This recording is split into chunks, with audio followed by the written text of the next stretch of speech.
The blast doors screamed open and Marcus Chen stumbled into the cargo bay with blood streaming from his temple and a small figure clutched against his chest. The child couldn't have been more than 6 cycles old by human standards, but her violet skin and the silver crown embedded in her skull told him everything he needed to know about the nightmare he'd just walked into. "Close it! Close it now!" Marcus shouted at his ship's AI, and the door slammed shut half a second before the plasma rounds punched into the hole from outside.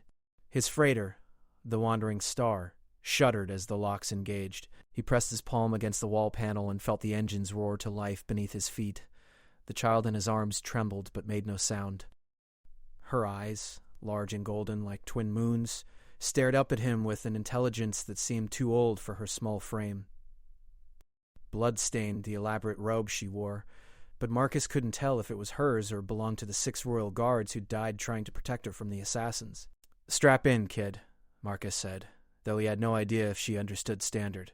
He carried her to the co-pilot's seat and secured the harness around her tiny body just as another impact rocked the ship.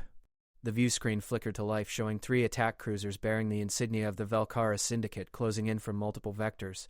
Marcus threw himself into the pilot's chair, and his hands moved across the controls with practiced speed. The Wandering Star wasn't a warship, but he'd made enough questionable runs through contested space to know how to keep her flying when things got hot. The child watched him with those unsettling golden eyes as he fired the maneuvering thrusters and sent them into a violent spiral away from the station. "AI, give me everything we've got. Route all power to engines and shields." Compliance. "May I remind you that our cargo manifest includes 72 containers of agricultural supplies bound for..." "Jettison the cargo."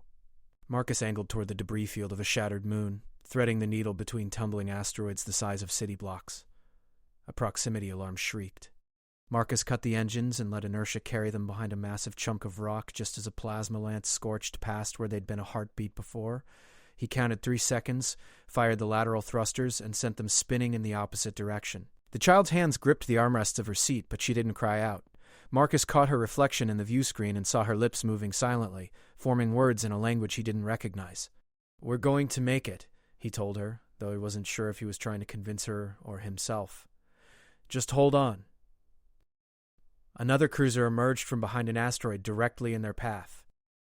Marcus slammed the controls forward and the Wandering Star dove beneath it, so close that he could see the individual hull plates on its underside. Return fire stitched across his shields and warning lights blazed across every console. "Shields at 37%, the AI reported, with mechanical calm. Marcus spotted a gap in the debris field ahead, a corridor of clear space that led toward the outer system. If he could reach it before the cruisers cut him off, they might have a chance at making the jump to hyperspace. He pushed the engines past their safety limits and felt the deck plates vibrate beneath his boots.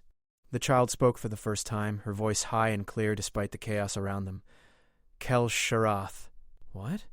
She pointed at the view screen where a 4th ship had appeared, larger than the others and bristling with weapon emplacements. "Kel Sharath," she repeated, and this time Marcus heard the fear in her voice. "Yeah, I see it. Hold tight." The dreadnought's cannons opened fire, and space itself seemed to ignite around them. Marcus threw the ship into a corkscrew pattern, relying on instinct and the prayer that his shields would hold for just a few more seconds. The jump point was right there, less than 1,000 kilometers ahead. Warning klaxons merged into a single sustained shriek. The shields failed. A plasma bolt caught their port engine, and the entire ship lurched sideways. Marcus fought the controls as systems died around him and the view screen filled with static. The child reached across the gap between their seats and placed her small hand on his arm. When he looked at her, those golden eyes held something that looked like understanding, or perhaps forgiveness. Marcus made his choice. He diverted every last drop of power from life support, from artificial gravity, from everything except the jump drive. The stars stretched into lines of light, and the Wandering Star hurled itself into hyperspace, half a second before the dreadnought's killing blow could find them. Darkness swallowed the ship whole, and Marcus let out a breath he hadn't realized he was holding. They were alive. For now.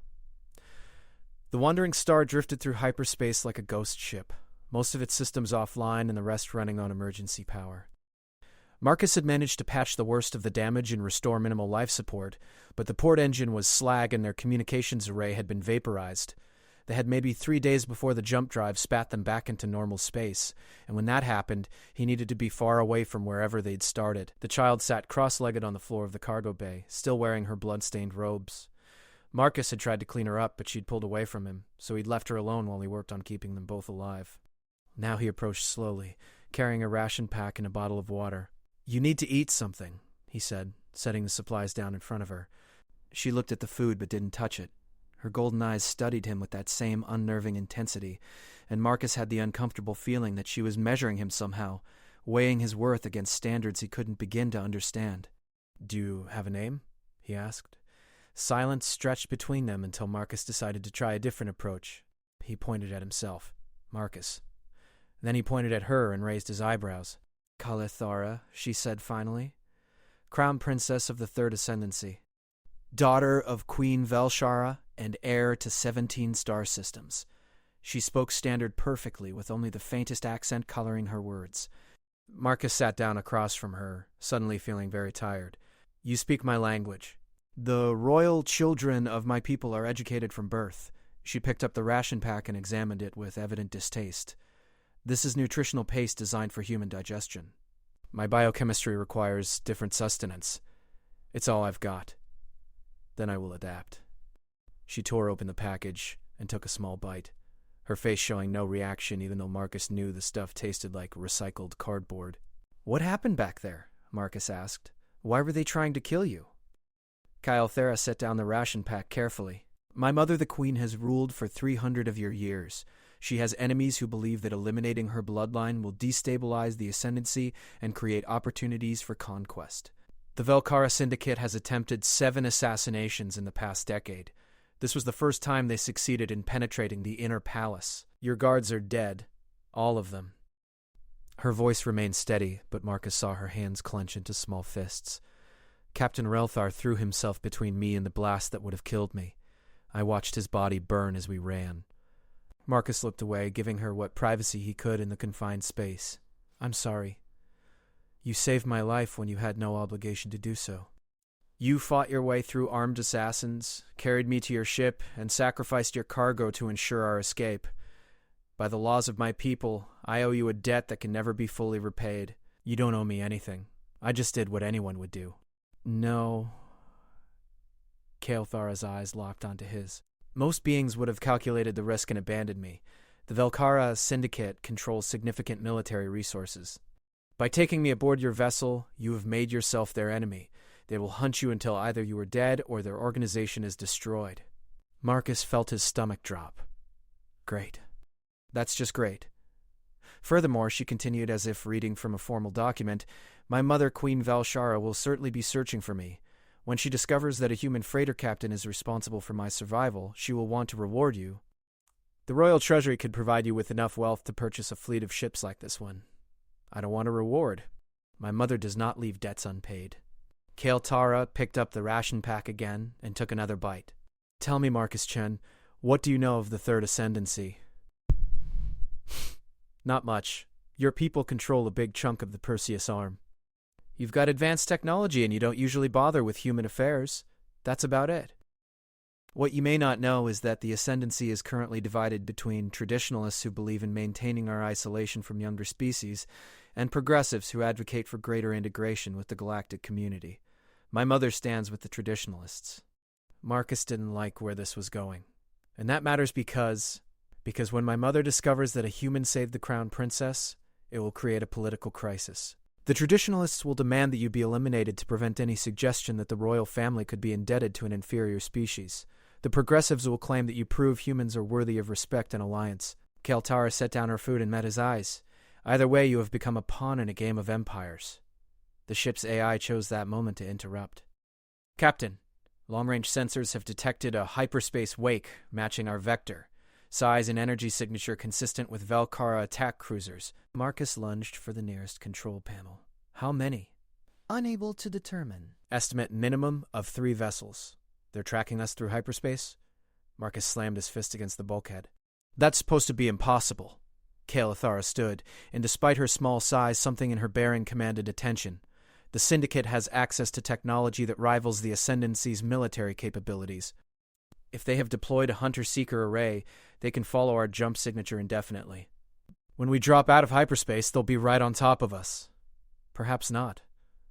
The child princess moved to stand beside him at the console. How much control do you have over your exit point? Some? Why? The Sekrith Cloud. It contains ionized particles that interfere with sensors and communications. If we could reach it, we'd still be sitting ducks. Just blind sitting ducks. I know that nebula.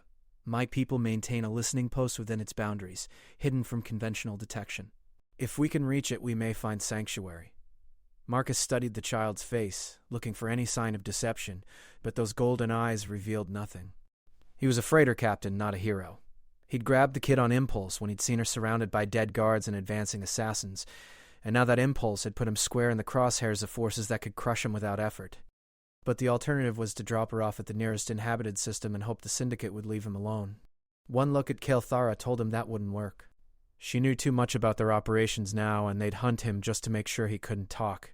Fine, Marcus said. We go to the nebula, but if this listening post doesn't exist, or if they shoot us on sight, I'm blaming you.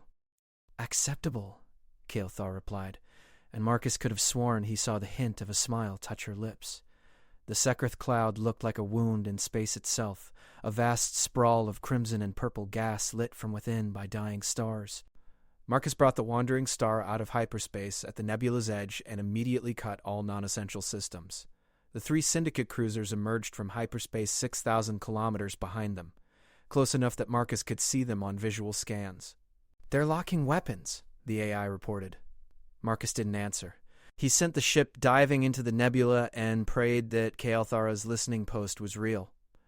The view screen filled with swirling colors as the dense gas closed around them and sensor readings became nothing but static. I cannot maintain navigational accuracy in these conditions, the AI said. Then switched to manual. Kael'thara, you said you know this place? The princess had strapped herself into the co-pilot seat again. I have studied the charts. The listening post maintains its position at bearing 273 Mark 8, approximately 12,000 kilometers from the outer boundary. Marcus adjusted course and pushed the engines as hard as he dared. The wandering star groaned in protest, her damaged hull plates grinding against each other with sounds that made him wince.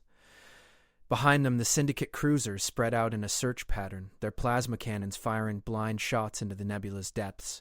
A bolt streaked past the view screen close enough to light up the cockpit with its glow. Marcus jinked left and then right, following no pattern except the random firings of his own adrenaline-soaked brain. The nebula helped hide them, but it also meant he was flying blind through space that could contain asteroids, debris, or worse. 8,000 kilometers, Kael'thara said, her voice calm. Another plasma bolt, this one close enough that Marcus felt the heat wash through the hull. Warning lights blazed, and the AI started listing damage reports in its infuriatingly level tone. Marcus tuned it out and focused on the controls. 5,000 kilometers. The sensors flickered, and for just a moment Marcus thought he saw something massive looming ahead of them in the gas. Then it was gone, and he questioned whether he'd seen anything at all. 2,000 kilometers. Reduced speed. Marcus cut the engines and let momentum carry them forward. The nebula seemed to press in around them now, so thick that the view screen showed nothing but shifting curtains of colored gas. He had lost track of the pursuing cruisers and had no idea if they were seconds away or had given up the chase. Kael'thara leaned forward in her seat, her golden eyes scanning the view screen with focused intensity. There, she said, pointing at what looked like empty space. Marcus saw nothing. Where? The station uses adaptive camouflage. Transmit the following sequence on emergency frequencies. She rattled off a string of numbers and letters that Marcus punched into the communications array. For 5 heartbeats, nothing happened. Then space itself seemed to peel back like a curtain, and a massive structure materialized directly ahead of them. The listening post was built into what looked like a hollowed-out asteroid, bristling with sensor arrays and weapon emplacements that tracked the wandering star with mechanical precision. We're being scanned, the AI reported. Let them scan. Marcus raised his hands away from the controls in what he hoped was a universal gesture of non-aggression. A new voice crackled over the comm system, speaking in the flowing syllables of the Ascendancy's primary language. Kael'thara responded in the same tongue, her child's voice taking on a formal cadence that Marcus recognized as ceremonial speech. The conversation went back and forth for nearly a minute before the weapons tracking them finally lowered. They will grant us sanctuary, Kael'thara translated. But we must dock immediately. The Syndicate cruisers are closing on our position. Marcus didn't need to be told twice. He brought the wandering star around and followed the guidance beacons toward a docking bay that opened in the asteroid's side like a vast mouth. They slipped inside just as plasma fire lit up the nebula behind them, and the bay door slammed shut with the finality of a tomb ceiling. The docking process took another 3 minutes that felt like hours. When the clamps finally secured the ship and atmosphere flooded the bay, Marcus slumped back in his seat and felt the tension drain out of him all at once. They'd made it. Somehow, impossibly, they'd made it. Kael'thara unbuckled her harness and stood. We should go. The station commander will want to debrief us, and I must send word to my mother that I am alive. Marcus followed her down the boarding ramp on legs that felt like rubber. The docking bay was utilitarian and cold, lit by harsh white lights that reflected off polished metal surfaces. A delegation of 6 figures waited for them at the bay's far end, all wearing the midnight blue uniforms of Ascendancy military personnel. The tallest of them, a woman whose violet skin bore the silver tracings of high rank, stepped forward. When she saw Kael'thara, she dropped to one knee, and the others followed suit. "Your Highness," the woman said in perfect standard, "we had feared the worst when we received reports of the attack on the palace." "Thank the ancestors you are alive. Commander Charres," Kael'thara acknowledged. "Please rise. I owe my life to this human, Marcus Chen. He rescued me from the assassins and brought me here through great danger." All 6 sets of golden eyes turned to Marcus, and he felt very small under their collective gaze. Commander Charres approached him slowly, studying him as if he were some exotic specimen in need of careful examination. "You have done the Ascendancy a service beyond measure," she said. "The Queen will want to meet you personally to express her gratitude." Marcus found his voice. "That's really not necessary. I just want to repair my ship and get back to my normal life." "I'm afraid that's impossible." Charres gestured, and 2 of her subordinates moved to flank Marcus, not threatening but clearly ready to restrain him if needed. "You are now a matter of Imperial security. Until the Queen determines otherwise, you will remain in protective custody. You can't just...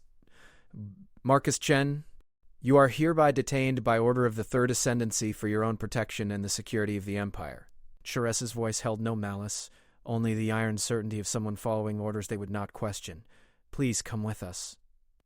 "Commander, this man is under my personal protection. He will be treated with the respect due to a savior of the royal bloodline." "Of course, Your Highness. No harm will come to him." Charres inclined her head. "But the protocols are clear. He cannot be allowed to leave until the Queen has made her judgment." Marcus looked at Kael'thara and saw something in her expression that might have been guilt or regret. She'd known this would happen, he realized. From the moment she'd suggested coming to the listening post, she'd known they would detain him. "I'm sorry," she said quietly. "But there was no other way to keep you alive. The guards moved in and Marcus didn't resist." "What would be the point?" He was light years from human space, surrounded by an alien military that could vaporize him with a thought, and caught in political currents he barely understood. He'd saved the princess, and now he was paying the price. As they led him away from his ship, Marcus caught one last glimpse of Kael'thara standing alone in the docking bay, a small figure in blood-stained robes whose golden eyes watched him with an expression he couldn't read. Then the doors closed, and she was gone. The cell they put Marcus in wasn't actually a cell, which somehow made it worse. It was a comfortable suite with a bed, a small bathroom, and a food dispenser that provided meals adjusted for human biochemistry. The door had no visible lock, but it wouldn't open when he tried it, and the walls were bare metal with no windows or view screens to show him what was happening outside. He'd been there for what he estimated was 3 days when the door finally opened and Commander Charres entered, followed by Kael'thara and another figure that made Marcus's breath catch in his throat. Queen Velishara stood nearly 7 feet tall, her violet skin marked with intricate silver patterns that seemed to shift and flow in the light. She wore robes of deep crimson that pooled around her feet like blood, and a crown of living crystal grew from her skull in sharp geometric patterns. Her eyes were the same golden color as her daughter's, but they held centuries of accumulated knowledge and power. Marcus started to stand, but Velishara gestured for him to remain seated. She studied him in silence for a long moment before speaking. "You are Marcus Chen, freighter captain.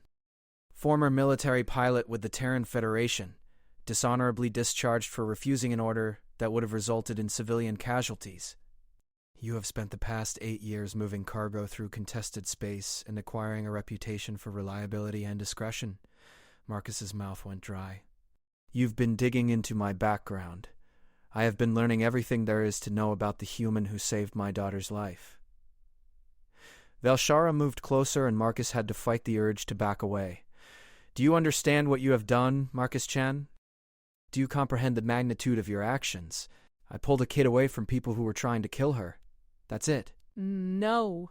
The Queen's voice carried absolute certainty. You created a debt that the Third Ascendancy cannot ignore.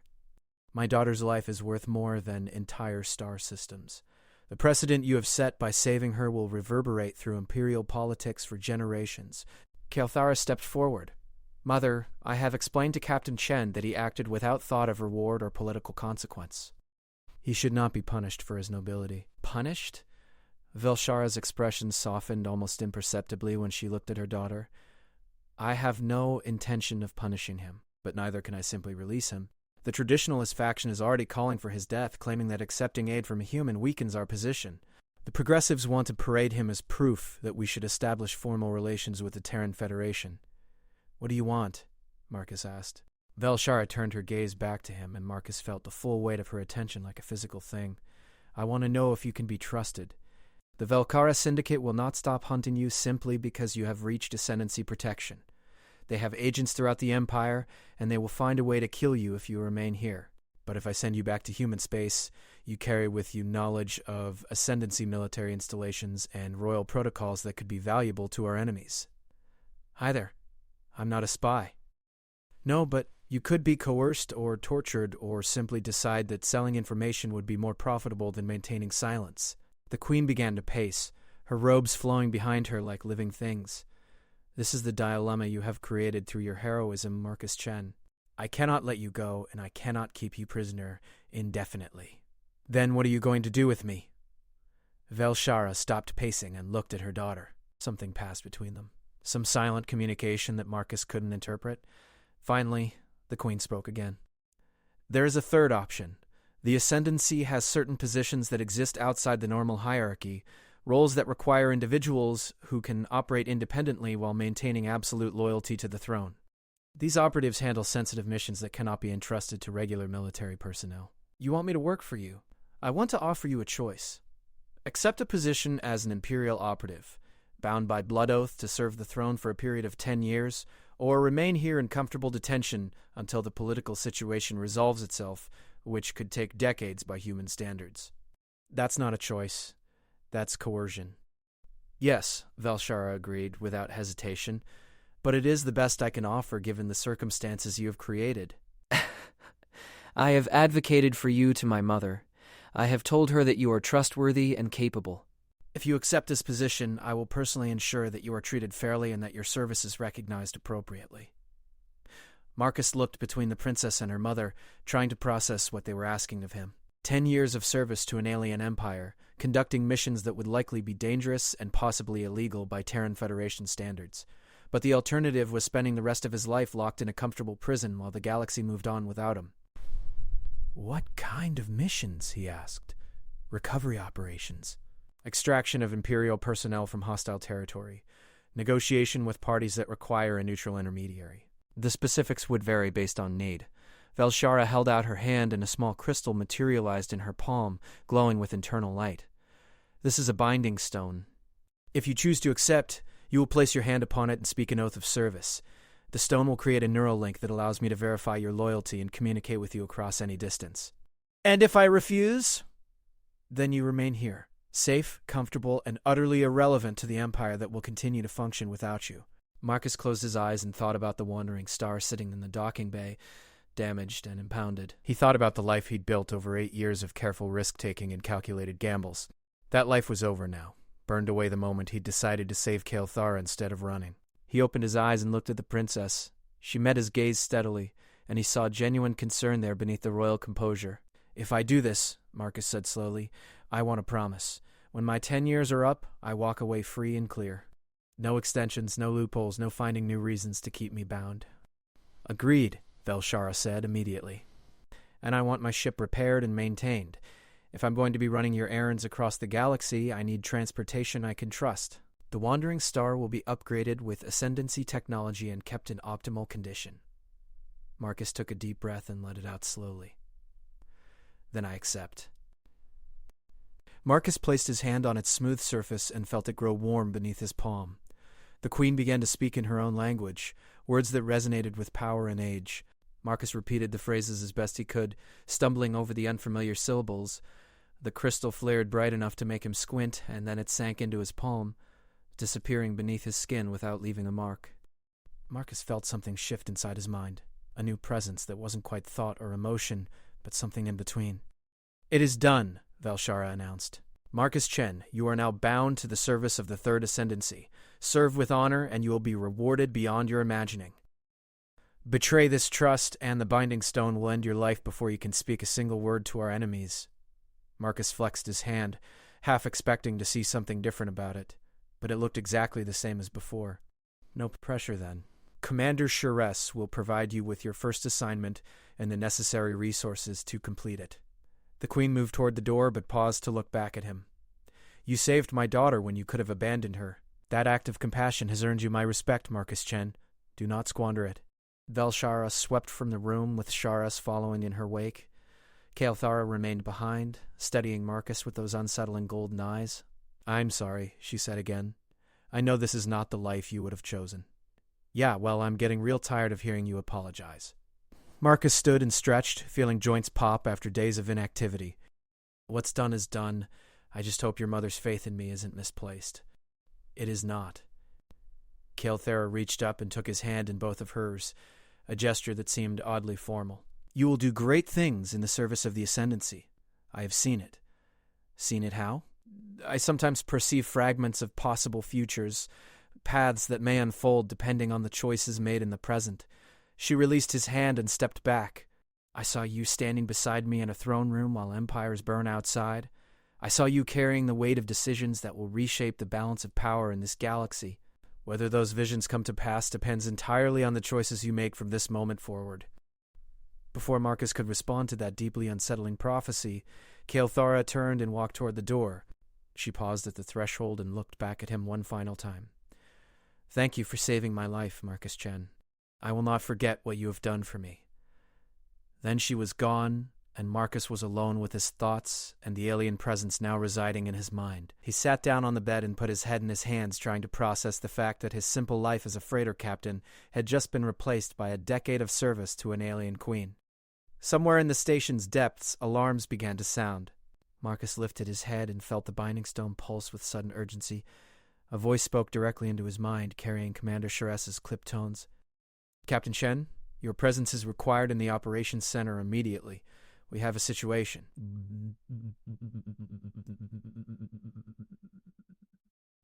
Marcus stood and moved toward the door, which opened at his approach. Whatever his first assignment was going to be, it looked like he wouldn't have to wait long to find out. The story of Marcus Chen, accidental hero and reluctant Imperial operative, was just beginning. And somewhere in the nebula outside the station, the Velkara Syndicate's cruisers waited with weapons charged and vengeance on their minds. The game of empires had claimed a new player, and the stakes had never been higher.